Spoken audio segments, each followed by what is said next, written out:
Ang secret ingredient para magkaroon ka ng malaking sweldo at pagtiwalaan ka ng kumpanya, dapat talaga may leadership qualities ka. Sa supervisor, mga naging manager, hanggang sa naging senior leader ng mga organization. Hindi ka dumaan sa pagiging ordinary empleyado. Siguro naibenta ko ng maganda ang aking sarili nung interview na yun. Yung mga natutunan ko for the 21 years, ito yung ginagamit ko ngayon na tinuturo ko din sa iba. Ano yung Lean Six Sigma? Yan ay management strategy, kung paano mo i-improve yung organization mo to achieve performance excellence. Inadapt na rin ng halos lahat ng mga Fortune 500 companies, yung mga multinational companies, at pati mga local companies dito sa Pilipinas. Kaya maraming empleyado ang nawawala ng trabaho dahil sa mga kapabayaan din ng mga amo. 95% of the cause of failure in any organization is leadership and only 5% employee. And that's the reason why nandito kayo, no? Yeah. To actually help them na makakreate ng sistema nila sa organization nila.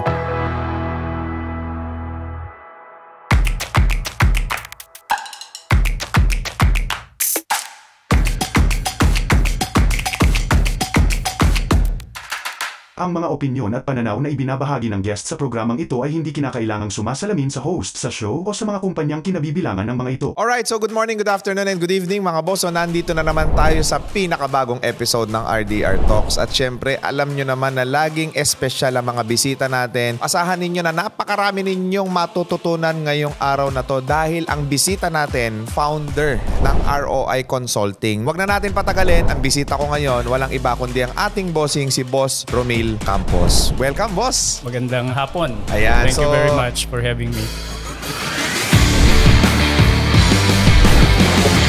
Yung business mo ngayon, boss, it's very unique. Paano mo na-build itong ganitong klase ng business model? Kasi naging empleyado ako for more than 2 decades. 2 decades? 21 years bago ako nag-decide na mag-retire as an employee. Oo. Yung mga natutunan ko for the 21 years, ito yung ginagamit ko ngayon na tinuturo ko din sa iba. Rank and file ka nito. Nagsimula sa mababa. Right after graduation, naging supervisor ako sa isang manufacturing company. Bakit ka supervisor kagad? Hindi ka dumaan sa pagiging ordinary empleyado. Siguro naibenta ko ng maganda ang aking sarili nung interview na yun. Pero that was a story of my first leadership failure. Pero nagsimula ako sa ganun. As a supervisor, umangat na naging manager, hanggang sa naging senior leader ng mga organization. Yun yung nagiging role ko sa mga organization to deploy that culture of continuous improvement, yung methodical problem solving ng mga business problems sa mga organizations. Ang tawag natin doon ay Lean Six Sigma. Ano yung Lean Six Sigma? Yan ay methodology or management strategy kung paano mo i-improve yung organization mo to achieve performance excellence. Kung gusto mong ma-achieve yung mga quality level na gusto mo sa organization mo, yung efficiency or productivity na gustong-gusto ng customer mo, nang gamitan mo ng ganyang management strategy. Inadapt na rin ng halos lahat ng mga Fortune 500 companies, yung mga multinational companies, at pati mga local companies dito sa Pilipinas. Yan yung ino-offer nating services sa ROI. Ito yung hindi mo mapag-aaralan sa eskwelahan. Nag-masters ako sa Ateneo. Isa sa mga subjects doon is Lean Six Sigma na rin. So, nakita nila yung value sa organization na tinuturo na rin pati dito sa academy. Paano mo nasabing nagkaroon ka ng failure doon sa pagiging supervisor mo? Siguro dahil wala akong leadership experience. So, siguro the first 6 months was okay. Nagkakaintindihan kami. And then all of a sudden, nakita ko na lang na hindi ko nalilid ng tama yung tao ko. Hindi ko sila na-inspire. Hindi ko sila na-motivate. Kapag may mga gusto akong ipagawa, hirap na hirap akong makuha yung cooperation. Napakahirap pasunurin ng mga tao mo dahil ikaw wala kang experience bilang leader. Experience. And I ended up doing their jobs. Ako na yung gumagawa kasi parang feeling ko hindi ko na nade-deliver yung gusto ng boss ko dahil hindi ko nakukuha yung cooperation eh. Bata pa ako noon. I was 22 years old and yung mga nililid ko siguro mga nasa 25, 26 or even close to 30 years old. And then long story short, pinalitan ako. Natanggal ka sa trabaho? Hindi tinanggal pero dinemote. Nag-hire ng bagong leader and I felt devastated. Doon ako nagkaroon ng maraming realizations about leadership. Ang dami ko pa palang kailangang matutunan para maging mabuting leader. At maging mabuting empleyado. Tama. Siguro I was good at school, maganda yung mga grado, pero hindi rin pala yun ang batayan para ikaw ay isang magaling ibig sabihin, na leader. kahit magaling ka sa eskwelahan, hindi ibig sabihin nun magiging magaling ka na empleyado. Sa experience ko, hindi agad-agad. Pero natututunan. Sabi ko nga doon sa mga failure na yon, doon ako nagkaroon din ng realizations para mas maging mabuting leader.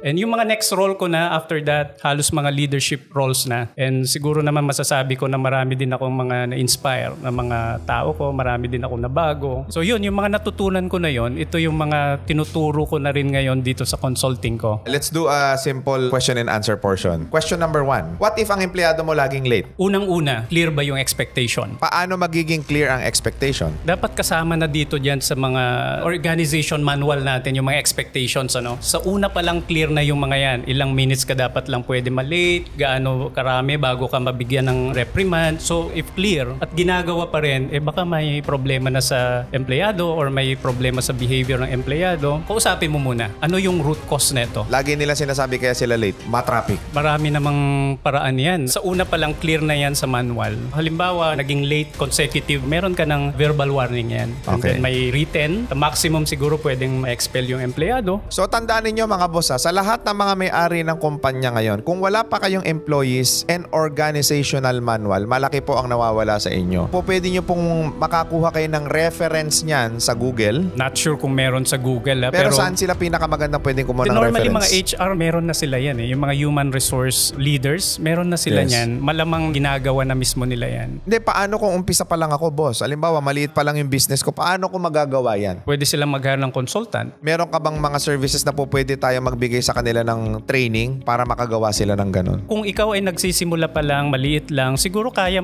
siguro na simulan mong mag-draft ng mga proseso para sa mga disciplinary action. Siguro simulan mo sa mga basic na mga sanctions, yung mapala absent, late. Siguro gumawa ka na lang muna internally para sa negosyo mo, para may basis ka lang kung maliit pa. Pero kung nagkaka-budget ka na, i-formalize mo, pwede kang humingi ng technical advice sa mga talagang nakagawa na. So, ibig sabihin, para hindi kayo maloko din ng mga empleyado ninyo or hindi kayo takot-takutin sa kadodole na yan, di ba? Marami kasing ganyan eh. Ang kailangan nyong gawin, gumawa kayo in your own initiative ng kahit employees and organizational manual na po pwede po ninyong pagkunan ng reference for the meantime kung wala kayong budget at kung wala kayong kakilalang consultant is yung Google muna. Ngayon, once na makita ninyo, syempre, basahin natin, usisain natin maigi kung papasok ba to at suitable ba ito doon sa ating initial na process. Ano ang commonly nagiging problema ng mga nasa ganong level na ng business nila? Maaring performance ng organization mismo, halimbawa quality, productivity, efficiency. So iba't ibang klase ng problema ang maaari mong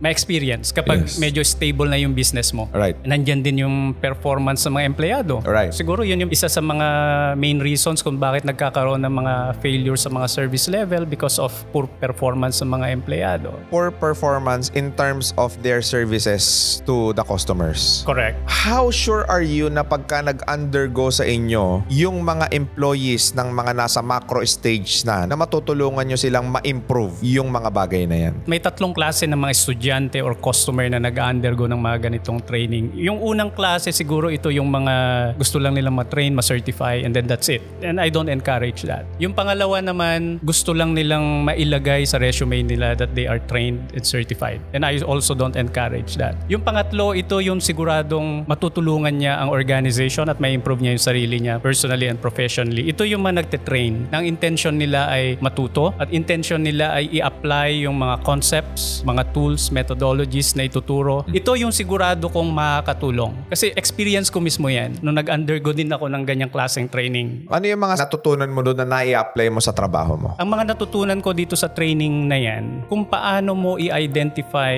yung root cause ng problema. Kapag may problema, di ba, ini-injectan na kagad ng solution.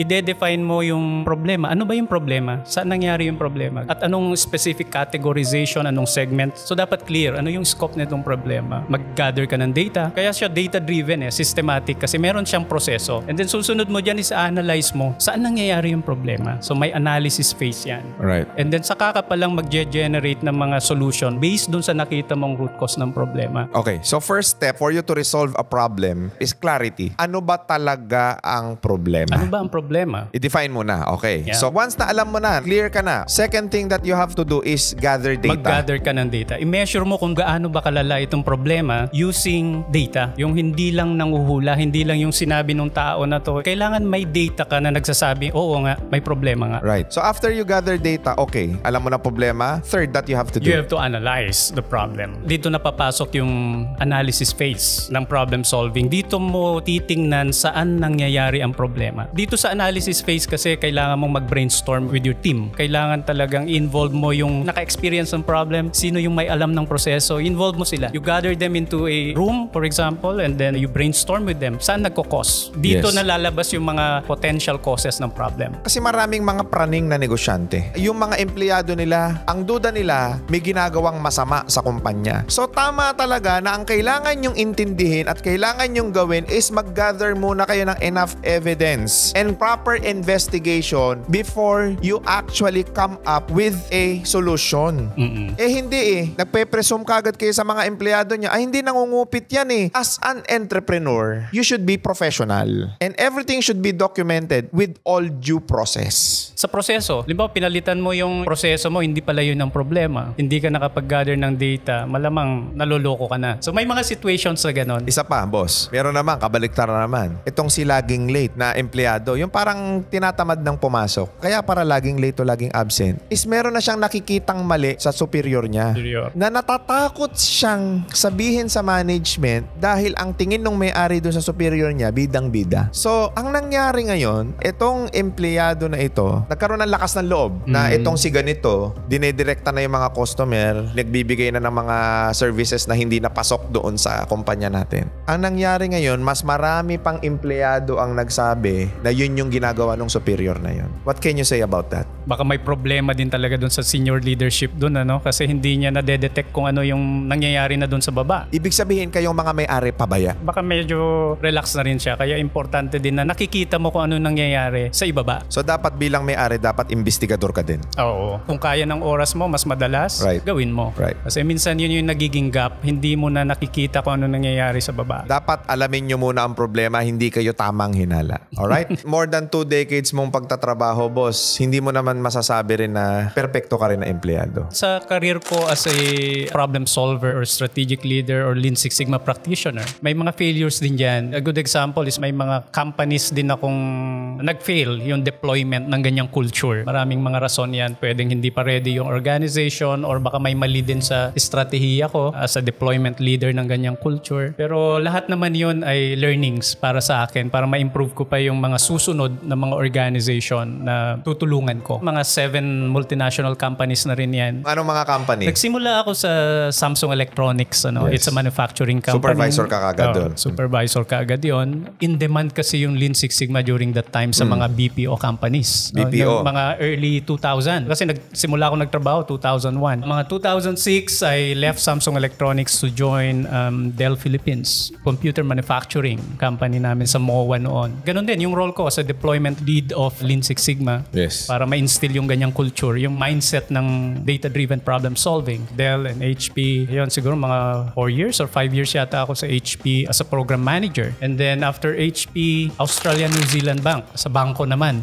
So it's the same role Project manager. ng Lean Six Sigma mindset as organization na yon. After that, I joined Reed Elsevier Philippines. Yes. Diyan ako nagtagal. Mga 7 years ako dyan. Papasalamat ako sa mga ganitong kumpanya na to kasi nahubog yung Leadership qualities. leadership, problem-solving skills dahil sa mga exposure sa may iba't ibang klase ng problema, iba't Right. ibang klase ng tao. And my last company before I decided to retire was Legato Philippines. So healthcare company naman ito. As a senior leader of the organization, managing those group of people, mga Right. project managers, mga automation practitioners. Sa dami ng hinawakan mong mga empleyado, ano ang commonly mali sa mga empleyadong Pilipino? Nag-assume, yung making assumptions, kasi yun ang role ko sa mga organization Right. to solve business process problems. At na-experience ko yung mga organization na hindi pa ganun ka-mature, yung ganung klase ng mindset. Too much assumption. Halimbawa, kung nangyari na itong problema, meron ka agad solution na nasa isip na gusto nang i-implement. Yun. Which is, yan yung advocacy ko as an organization's leader nung nandun pa ako. Para instill yung mindset na medyo mag-step back tayo ng konti. Pagdaanan natin itong proseso na to para ma-validate natin. Wala namang mawawala sa atin eh. Mawawala lang siguro konting oras, konting Pero time, certain ka.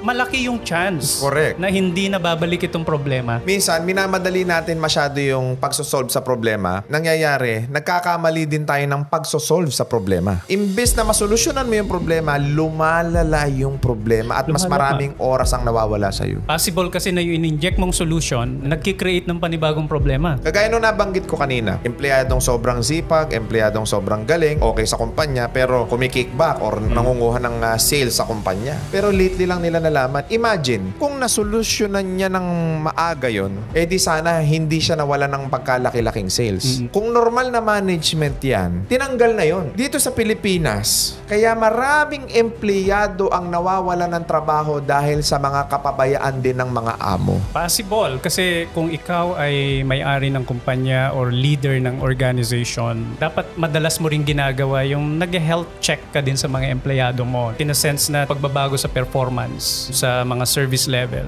Dahil napapabayaan natin, hindi natin na-check yung mga empleyado natin, kapabayaan natin ng mga leader din yan na organization. Kaya nalulugi ang negosyo mo kasi pabaya ka. Huwag na nating paikot-ikutin, Boss Romil. In the first place, sa'yo yung kumpanya na yan Ikaw ang dapat mag-command or mag-decide kung saan mo dapat dadalhin ang kumpanya mo. Kaya napaka-importante ng mga knowledge and information and skill set na dapat meron ka sa pagiging leader. Marami sa atin, boss nakaangat-angat ka lang ng konti, yung mga empleyado mo, kung alipustahin mo, grabe. Kung pagtrabuhin mo, wagas. Marami mga ganyang klase. Kaya napaka-importante na kailangan maging professional tayo na may-ari. 95% of the cause of failure in any organization is management or leadership and only 5% employee. Dahil kung ikaw ay leader, improve your leadership and management, create systems rather than badgering individuals to do better para foolproof organization mo at hindi sila makagawa ng hindi maganda. Tayo, mga leaders, gumawa tayo ng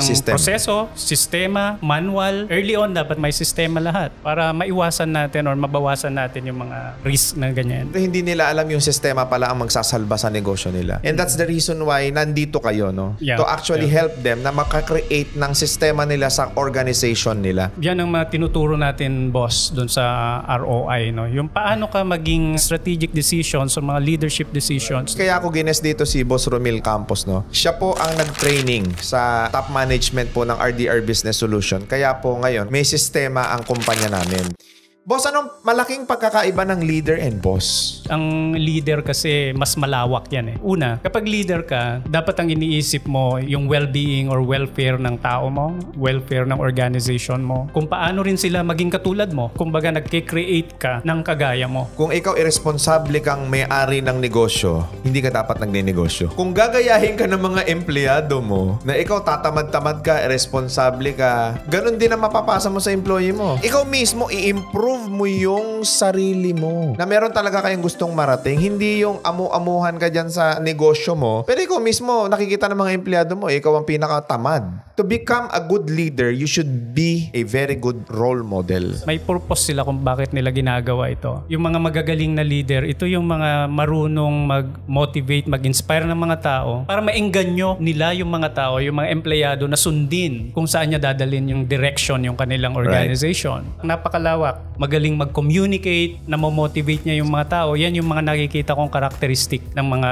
leader. Pagka may-ari ka ng kumpanya, kailangan mas malaki ang tenga mo kaysa bibig mo. Marunong ka dapat makinig. Hindi lang yung talagang nanguutos, nananakot. Yung magaling na leader is ginagawa dahil naniniwala ang mga tao na ito yung tamang direksyon. Dahil na-communicate ng tama, na-inspire sila ng kanilang leader na dito tayo pupunta. Ito yung purpose natin, ito yung vision natin. Dapat ang motivation ng tao pag pumapasok siya sa trabaho is yung inspiration. And the number one inspiration for your employees, correct me if I'm wrong, is growth. Naniniwala ako dun, boss. Siguro magtataka tayo, no, na itong empleyado, iningkrisan mo na iningkrisan ng sahod pero pareho pa rin yung performance. Malamang hindi yan yung motivation factor niya. May mga cases na yan na nangyari ng ganyan sa mga previous na pinagtrabahuan ko. Iningkrisan pero same pa rin yung performance. Pero hindi pala yon ang nagmamotivate sa kanya, kundi yung sinasabi mong growth. professional and Yes. personal development. Yes. Nag-inject yung organization namin ng ganung program, mga professional development, personal development, career development. Tumaas yung retention ng mga employees. Kumonte yung mga umaalis. Mas gumanda yung mga employee feedback. Sa lahat ng mga may-ari ng negosyo, makinig kayo maigi. Hindi lahat ng tao madadala nyo sa pera. Maaring temporary, Temporary motivation. temporary lang siya. Pagdating siguro ng araw, makakita yan ng mas malaki mag-offer Sweldo. sa kanya, mas Yes. malaking sweldo, iiwanan ka dahil hindi yun ang motivation niya. Exactly. At naniniwala ako na maraming manggagawang Pilipino ngayon na gusto nyo naman talaga yung trabaho ninyo, na mahal nyo naman talaga yung trabaho ninyo. It's just that yung mga may-ari ng negosyo ngayon, masyado silang complacent, masyado silang transactional. Complacent in a way na hindi nila nakikita yung performance ninyo, lagi nilang silang umaasa sa report ng ibang tao. Na dapat sila mismo na may-ari, meron silang data. Inaalam nila yung kalagayan ng mga tao nila. That's one. Second, transactional. Feeling lahat ng mga may-ari, pera lang ang makakapag-motivate yan. Taasan mo ng sweldo, increasean mo. Sa mga may-ari, malaki po ang mawawala sa inyo kung ganyan ang mentality ninyo kasi hindi ho lahat ng empleyado madadaan ninyo sa pera-pera lang. Isa sa mga roles ng magagaling na leader is intindihin ano ba yung motivation factor ng mga employees natin. Yun. Saan sila nai-inspire. Right. Kaya importante itong mga employee feedback para ma-gather natin kung ano ang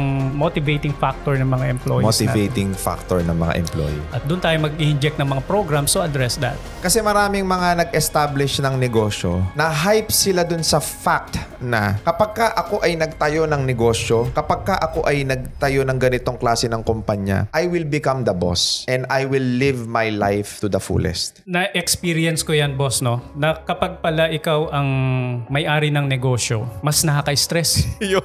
Yun ang ibig kong sabihin. Actually, kung gusto mong mag-retire, dapat hindi ka magnegosyo eh. Yun, maganda yun ha. Kung gusto mong mag-retire, wag ka magnegosyo. Mas nakaka-stress yung negosyo kaysa yung pagiging empleyado. Yun yung hindi nila naintindihan. No? Lalong-lalo na kung nagsisimula ka pa lang at wala ka pang sistema. Lahat yan, iisipin mo yan. Whereas sa empleyado, ang iniisip mo lang kung ano yung job description mo eh. Isa siguro yan sa mga hindi naintindihan ng lahat na negosyante yan, maayos yung buhay niyan, relax na lang yan. Pero hindi nila alam na sa likod niyan, nakaka-stress yung trabaho. You invest in your personal development. You invest in your personal learning. You develop your skills. You garner more knowledge. Kung ano yung suited sa'yo na maging isang magaling ka na leader. Because ang makukuha nyo lang sa mga references are principles. Pero kayo pa rin talaga ang gagawa niyan. At kayo pa rin ang makaka-figure out niyan sa inyo. Kasi ang pagiging leader, bespoke yan eh. It's tailor-fitted. It's suited for you and you only. Paano sila makakapag-develop pa? Mag-aral kayo. Magkano ba yung training dyan, boss? Paano ba ako mag-i-engage sa ROI? Meron tayong training, mentoring, and certification programs para sa Lean Six Sigma. This is a very old and traditional Management strategy management and strategy. problem-solving strategy. You know. Pag natutunan nila to, pwede na rin silang maging project manager ng mga kumpanya. Even leader. Pwede silang maging magaling na leader dahil tinuturuan ka dito kung paano ka maging systematic sa mga decision making, paano ka mag-prioritize sa buhay at sa buhay empleyado. Depende kung ano yung preference ng mga clients natin. Pwede kasing self-paced lang yan para sa mga busy professionals na gusto lang nila yung mga online learning. Alam mo, tayo gusto ko dyan. yan. Meron din yung mga gusto talaga ng interaction. Leadership development training program. Pati public speaking, may mga consultants akong nagtitrain to provide those kinds of services. Strategic planning. We provide guidance and mentoring kung paano mag-strategic plan ng isang organization. Ano yung mga dapat nilang gawin para ma-achieve yung kanilang mga vision, diba, yung mga missions. And other forms of project management practices like Scrum and Agile sa mga technology companies. Speaking engagement, the fee can range from 7,000 up to 80,000. But your objective is To inspire more people and inspire them to become better problem solvers of the community. Ang kagandahan nito sa atin, affiliated tayo sa mga global organizations. Kung na-certify ka dito, lalong-lalo na sa Lean Six Sigma. so ibig sabihin hindi yun yung certificate lang ha? Hindi lang. Kumbaga pag na-certify ka dito, Globally recognized din itong certification natin kasi i-acknowledge yan kahit sa abroad. Tama. Galing. Pwede mong sabihin na graduate ka dito sa institution na to which is globally recognized. Sa lahat ng mga empleyado dyan na gustong magkaroon ng mga leadership qualities, magkaroon kayo ng karagdagang knowledge about sa pagmamanage ng mga kumpanya. Kung nag-a-apply man kayo sa abroad o mga malalaking kumpanya dito, definitely kailangan nyo yung mga ganitong klase ng skills and developmental training para maisama ninyo sa inyong mga CVs and resumes. At pag na-i-apply nyo to sa mga papasukan ninyong trabaho, napakalaki ng advantage ninyo, especially kung ilalagay kayo sa isang leadership role. Exactly. You can treat it as an additional tool set na magagamit mo kapag may opportunity. Ang secret ingredient para magkaroon ka ng malaking sweldo at pagtiwalaan ka ng kumpanya, dapat talaga may leadership qualities ka. Plus, problem-solving skills matututunan dyan sa Ino-offer nating training. siguro ano yung iiwan mo mensahe sa mga kapwa nating empleyado na andyan na hanggang ngayon nagtatrabaho, nagsusumikap, mga manggagawang Pilipino? Kapag tayo empleyado ngayon, ito yung pinakamagandang timing para isipin natin ang investment at para ma-prepare natin yung ating sarili for that big day of retirement. Pangalawa, para umangat tayo sa ating career as an employee, huwag tayong mag-focus lang kung ano yung nakadefine doon sa job description natin. Gumawa pa tayo ng mga extra for our personal development and at the same time matulungan din natin yung kumpanya. Na if you are able to deliver, nakikita nila yan. Possible na ma-promote ka, ma-increasean ka. So that's another tip for employees kung gusto natin ng career development. Sa mga kapwa ko empleyado, lalong-lalo na kung may extra naman tayo dyan, isipin na natin yung investment habang maaga pa. Alright, so maraming salamat Boss Romil, no? Ang dami nating natutunan ngayon. Grabe mga boss, di ba? Sa lahat ng mga empleyado na lumalaban sa buhay, talagang araw-araw pumapasok kayo, nagsasakripisyo kayo for your family, for your loved ones. Ayan. So sundin lang natin yung advices sa atin ni Boss Romil Campos and malay ninyo, balang araw magkaroon din kayo ng kanya-kanya ninyong sariling negosyo. Thank you so much. And please do not forget to click that notification bell kung hindi ka pa nakakapag-click ng ating notification bell sa ating YouTube. And also do not forget to follow our Facebook, TikTok, and Instagram account. So muli mga boss, maraming salamat and God bless sa inyong lahat. Thank you so much. Thank you. Thank you.